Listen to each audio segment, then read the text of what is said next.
मजदूर एक हिंदी कहानी। दोस्तों, एक बार की बात है। एक बार एक अध्यापक एक संपन्न परिवार के शिष्य के साथ कहीं जा रहे थे। तो उस शिष्य को कुछ मजाक सूझी, क्योंकि उसको रास्ते में किसी गरीब मजदूर के जूते दिखाई दिए। उसने अध्यापक से कहा, गुरुजी, अगर हम इन जूतों को छुपा दे तो कितना मजा आएगा। अब उसको तो मजाक सूझ रहा था, लेकिन गुरुजी ने कहा कि नहीं, मरीज गरीब के इंसान के साथ इस तरह का भद्दा मजाक करना ठीक नहीं है। उसने कहा, क्यों ना हम इन जूतों में कुछ सिक्के डाल दें और देखें कि इसका इस गरीब मजदूर पर क्या प्रभाव पड़ता है। उन्होंने ऐसा ही किया। जैसे ही मजदूर अपना काम करके लौटा और उसने एक पाँव अपने जूते में डाला तो उसको कुछ कठोर सा महसूस हुआ।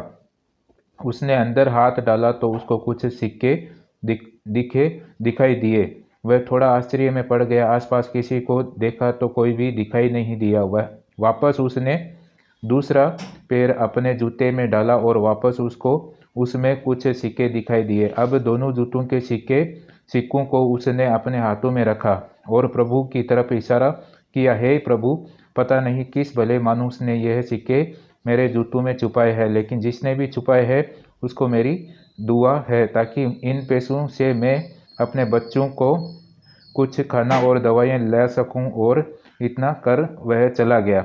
इस बात को शिष्य और अध्यापक दोनों सुन रहे थे। अब अध्यापक ने शिष्य से पूछा कि अब तुम मुझे बताओ कि तुम्हें कैसा महसूस हुआ, तुम्हारा पहले वाली मजाक या मेरा यह तरीका।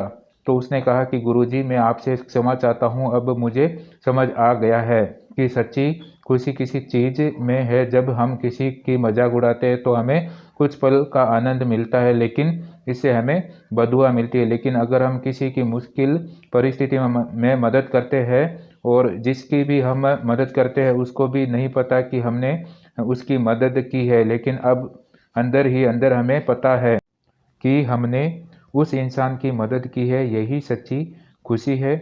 जब हम दूसरों को खुशी देते हैं तो हमें सच्ची खुशी मिलती है। Thanks for watching.